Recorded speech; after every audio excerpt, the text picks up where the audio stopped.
Welcome two movie honour और आज मैं एक्सप्लेन करूंगा स्ट्रेंजर थिंग्स सीजन 5 वॉल्यूम 2 के एपिसोड 6 को। इसका एपिसोड 5 और वॉल्यूम 1 एक्सप्लेन है। डिस्क्रिप्शन में प्लेलिस्ट की लिंक है, जाकर देख सकते हो। एपिसोड की शुरुआत होती है जहां डस्टिन भागकर नैन्सी और जॉनथन को रोकने जा रहा होता है कि उस चीज को बिल्कुल भी मत छेड़ना, पर नैन्सी गोली चला चुकी थी और देखते ही देखते वो चीज एक एनर्जी का गोला बन जाती है और फट जाती है, जिससे नैन्सी और जॉनथन दूर गिरकर बेहोश हो जाते हैं और इस ब्लास्ट से एनर्जी बीम निकलती है जो पूरे अपसाइड डाउन में फैल जाती है और लास्ट में जाकर उस दीवार से टकराती है जिसके पास चर्च था और वहाँ पर हॉपर, काली और 11 भी खड़े थे। इधर मरे और एरिका स्कूल के टीचर के पास में जाते हैं जहाँ एरिका उन्हें बताती है कि उन्हें वो एंटीना डिवाइस फिर से बनाना होगा जिससे रियल वर्ल्ड में रहते हुए अपसाइड डाउन में डस्टिन का पता लगाया जा सके। पर वो उन्हें बस इतना बताती है कि वो एंटीना बनाना है क्योंकि आपका फेवरेट स्टूडेंट डस्टिन की जान खतरे में है और उसे हमें ढूंढना है। इधर डस्टिन के पास में स्टीव जाता है और उसे संभालता है क्योंकि ब्लास्ट से वहाँ भी खलबली मच गई थी। जहां डस्टिन स्टीव को बताता है कि जैसा मैंने सोचा था वैसा नहीं है, मुझे एक डायरी मिली जो डॉक्टर ब्रेनर की थी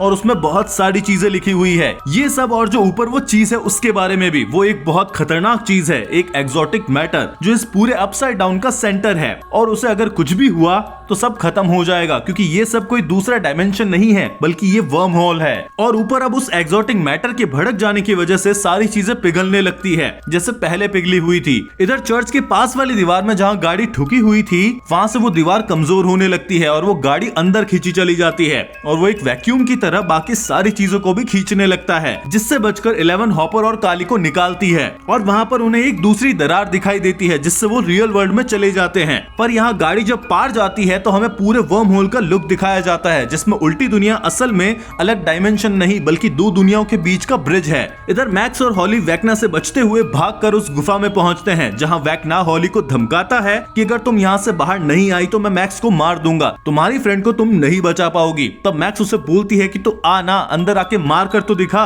वो हॉली को बोलती है कि वैक्ना अंदर नहीं आ सकता, वो इस गुफा से डरता है। तब वैक्ना बोलता है कि अब मेरे पास और भी रास्ते हैं और ये बोलकर वो वहाँ से चला जाता है। हॉली को अब इस बात से टेंशन होती है और मैक्स को कहती है कि वैक्ना किसी और तरीके से तुम तक आ सकता है। अब 6 नवंबर आ गई थी और ये वही डेट है जब वैक्ना को अपना प्लान एग्जीक्यूट करना था। अब इधर पिछली रात में हुए इंसिडेंट के बाद में विल होश में नहीं आता है, वो मैक्स की तरह ही कोमा में चला जाता है। भले ही उस डेमोगॉर्गन को मारकर उसका हाइव माइंड कनेक्शन तोड़ दिया गया था और ये बात सोचकर माइक और ल्यूकस को कुछ समझ नहीं आ रहा था। तब रॉबिन के दिमाग की बत्ती जलती है। वो बोलती है कि आज तक डॉक्टर समझ नहीं पाए कि मैक्स असल में कोमा में क्यों गई, क्योंकि वो असल में कोमा में है ही नहीं, वो वैक्ना के दिमाग में है। वैसे ही जैसे हॉली और विल है, मतलब कहने को ये तीनों अलग अलग जगह पर है लेकिन दिमाग से वो एक ही जगह पर है, हेनरी के दिमाग में वो भी ट्रैप। तो अगर हम मैक्स को जगा दे तो वो हमें इसका रास्ता भी बता सकती है कि वैक्ना को कैसे रोका जाए और उस पर कैसे काबू किया जाए। तो अब ल्यूकस हॉस्पिटल की तरफ जाता है ताकि गाना सुनाकर मैक्स को उठा सके। अब यहाँ पर विल को दिखाया जाता है जो वैक्ना के दिमाग में ट्रैप था और वो उसी जगह पर था जहाँ पर वैक्ना ने उसे पहले बचपन में पकड़ा था, जहाँ वैक्ना उसे बताता है कि शुरुआत से ही तुम मेरे लिए एक जासूस की तरह थे, तुम्ही ने वो सारी सुरंगें बनाई थी। ये यहाँ पर सीजन 2 की बात कर रहा है जब विल पजेस्ड था माइंड फ्लेयर पार्टिकल से और वैक्ना उससे कहता है कि तुम्हें अब आखिरी बार मेरा एक जासूसी का काम करना होगा और वो विल पर कंट्रोल बना लेता है। अब यहाँ पर मैक्स अपनी पूरी हिम्मत हार गई थी, ये सोचकर कि 11 ने वो हेल्प करी थी तो अब कोई ना कोई हमें बचाने आ ही जाएगा। पर हॉली चुप नहीं बैठती, वो अपना दिमाग लगाती है और बोलती है हम अपनी बुरी यादों से होते हुए रियल वर्ल्ड में जा सकते हैं तो ये भी कोई वैक्ना की बुरी याद ही होगी, तो क्या पता हमें यहाँ पर ऐसा कुछ मिल जाए जिससे हम यहाँ से भाग सके। और ये चीज डिसाइड करके वो बाहर खुली जगह में जाकर तलाश करने के लिए निकल जाती है और ना चाहते हुए भी मैक्स को उसके साथ में जाना पड़ता है। अब इधर रियल वर्ल्ड में हॉपर, 11 और काली आ जाती है जो जॉयस, माइक और उन लोगों से मिलते हैं। जहां अब विल की ये हालत देखकर 11 डिसाइड करती है कि वो उसके माइंड में जाकर विल को वहां से निकालेगी। इधर हमें स्टीव और डस्टिन को दिखाया जाता है जो नैन्सी और जॉनथन को ढूंढ रहे थे और उन्हें वहां पर वो एक्सोटिक मैटर भी दिखाई देता है जो बहुत ही डरा देने वाला था। इधर नैन्सी और जॉनथन वहां का फ्लोर गल जाने के कारण नीचे वाले फ्लोर पे आ गए थे, पर वो एक रूम था जिसमें अब वो लोग फंस गए थे और लिक्विड मैटर वहां पर भरा जा रहा था और उनके बाहर निकलने की भी कोई जगह नहीं थी। इधर 11 अपनी पावर्स यूज करती है और विल के दिमाग में जाने का रास्ता ढूंढती है, जहां माइक और हॉपर बैठे थे और तभी वहां पर काली आती है और हॉपर काली के बीच में थोड़ी बहस होती है। यहाँ काली का कहना था कि वेक्ना के खत्म हो जाने के बाद भी ये सब बंद नहीं होगा, क्योंकि मिलिट्री वाले फिर से 11 को ढूंढेंगे और उसका खून लेकर फिर से ये प्रोग्राम चालू करेंगे।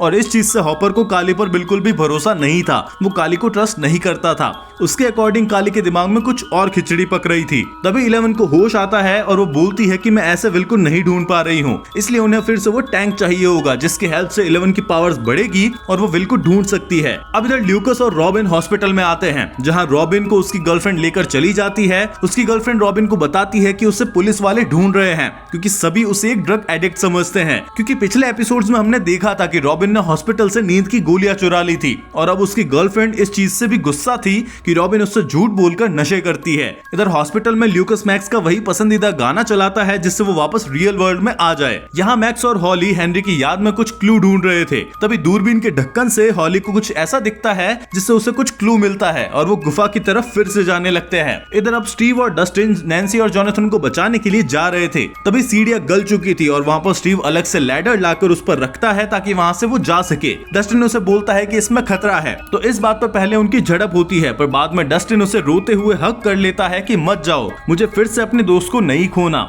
और तभी वो लैडर नीचे गिर जाती है बिल्डिंग में। मतलब अगर स्टीव वहाँ से जाता तो नहीं बचता। और ये होलसम मूवमेंट देखकर काफी बढ़िया लगता है, आंख में पानी आ गया। पर इधर नैन्सी और जोनाथन की हालत खराब थी। वो लिक्विड मैटर रूम में भरता जा रहा था और गेट खोलने की कोशिश में और ज्यादा छेद हो जाता है, जिससे और भी ज्यादा लिक्विड अंदर आने लगता है। अब उन पर कोई चारा नहीं था, सिर्फ मदद की पुकार के। अब इधर 11 उस टैंक में जाने की तैयारी करती है जिसमें माइक और 11 के बीच में बात होती है, जिसमें माइक और 11 के बीच वही बात छिड़ती है काली वाली, जिसमें 11 बोलती है कि इन सभी के बाद में भी सब खत्म नहीं होगा। तब माइक बोलता है कि भले ही मिलिट्री वाले तुम्हारे पीछे पड़े हो, पर हम यहाँ से दूर चले जाएंगे और बाकी लाइफ जिएंगे जहाँ पर एक झरना हमें मिल सके। ये सुनकर 11 थोड़ा नॉर्मल होती है और उस टैंक में जाती है। इधर हॉली को उस दूरबीन के ढक्कन से एक शेप दिखाई देता है जिसे देखकर वो नक्शे जैसा लग रहा था, जिसको बाहर की किसी गुफा के बराबर फिट करने से उन्हें कोई जगह मिलेगी, क्योंकि ये दूरबीन असल में हेनरी के घर से उसने उठाई थी। तो हेनरी ने इसमें कुछ क्लू छोड़ा है उसकी याद तक पहुंचने के लिए। और अब जैसे ही उस ढक्कन की शेप को गुफा की शेप से मैच करते हैं तो उन्हें वहां पर एक रास्ता मिलता है जमीन के अंदर। इधर रॉबिन अपनी गर्लफ्रेंड को सब सच बता देती है, उल्टी दुनिया के बारे में, वेक्ना और डेमोगोर्गन्स के बारे में। पर जैसा नॉर्मल लोग रिएक्ट करते, रॉबिन की गर्लफ्रेंड ये सब बात रॉबिन का वहम मानती है और उसे बोलती है कि ये सब ड्रग्स की वजह से है।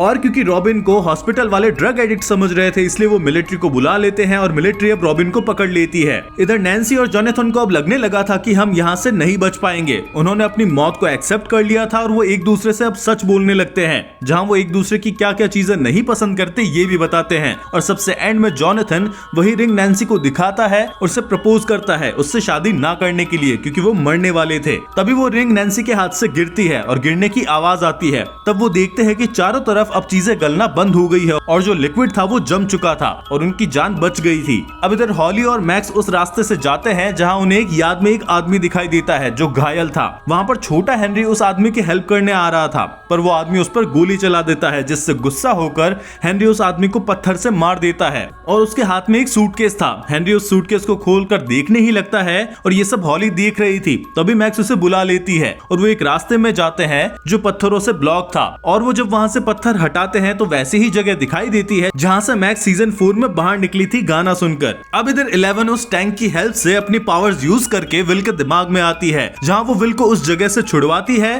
तभी विल को ध्यान में आता है कि वेक्ना ने अपनी पावर्स यूज करके फिर से विल की मेमोरी से ये पता लगा लिया कि मैक्स कहां पर है और अब वो डेमोडॉग्स को वहां पर भेजकर मैक्स को मारना चाहता है। अब 11 और विल दोनों को होश आता है और ये चीज वो सभी को बताते हैं कि डेमोडॉग्स हॉस्पिटल पर मैक्स को मारने जा रहे हैं। तभी यहाँ रॉबिन को मिलिट्री वाले लेकर जा रहे थे। तभी वहां पर डेमोडॉग्स आ जाते हैं और मिलिट्री वालों को मार देते हैं, जिससे बचकर रॉबिन और उसकी गर्लफ्रेंड भागते हैं। पर डेमोडॉग्स उनके पीछे नहीं थे, वो उन्हें छोड़कर सीधा मैक्स के रूम की तरफ जा रहे थे। तो रॉबिन अब फोन और हॉस्पिटल के स्पीकर से ल्यूकस को ये बता देती है कि वहां से भाग जाओ, और ये चीज माइक की मम्मी भी सुनती है। अब ल्यूकस मैक्स और स्पीकर को उठाकर वहां से भागने लगता है, जिसमें अभी भी वही सेम गाना चल रहा था। अब इधर ल्यूकस कैसे ही करके बचता है और रॉबिन के पास में आता है। अब सभी लोग डेमोडॉग्स से बचकर भाग रहे थे और एक जगह छुप जाते हैं, जहां जैसे ही डेमोडॉग्स उनके पास में आने वाले थे उन्हें एक आवाज आती है वॉशिंग मशीन से, और वो वॉशिंग मशीन के पास जाते हैं जहां उसमें एक ऑक्सीजन टैंक डाला हुआ था और उसे हीट पर डाला हुआ था। तभी वहां पर ब्लास्ट हो जाता है और सारे डेमोडॉग्स का काम तमाम हो जाता है और धुएं धुएं से निकलती है माइक की मम्मी एकदम हीरो वाली एंट्री में। अब इधर मैक्स और हॉली उस जगह पर आ गए थे जहां मैक्स को उसके बाहर निकलने का दरवाजा दिख जाता है, पर वो हॉली से कहती है कि इस गेट से तुम बाहर नहीं जा सकती क्योंकि ये मुझे मेरे शरीर के अंदर लेकर जाएगा, तुम्हें अपना गेट बनाना होगा। और जैसे मेरे लिए गाना और ल्यूकस है वैसे ही तुम्हें भी किसी चीज पर भरोसा करना होगा, और वो था उसका नेकलेस जिससे वो अपने आप पर भरोसा कर सकती थी। और काफी बढ़िया से मैक्स उसे समझाती है, जिसके बाद में हॉली को भी अपना गेट मिलता है और दोनों अपने गेट से एग्जिट की तरफ भागने लगते हैं एकदम हीरोइक मूवमेंट में, और मैक्स रियल वर्ल्ड में वापस आ जाती है और ये एपिसोड यहाँ पर एंड होता है। ये काफी बढ़िया एपिसोड था। इसका अगला एपिसोड और इसके फिनाले देखने के लिए सब्सक्राइब करो। सारे एपिसोड्स तुम्हें डिस्क्रिप्शन में दी हुई प्लेलिस्ट के लिंक में मिल जाएंगे, जाओ देखो। ये वीडियो पसंद आए तो लाइक करो, ज्यादा पसंद आए तो एक दोस्त के साथ में शेयर करो। मिलते हैं अगले एपिसोड में, तब तक के लिए बाय।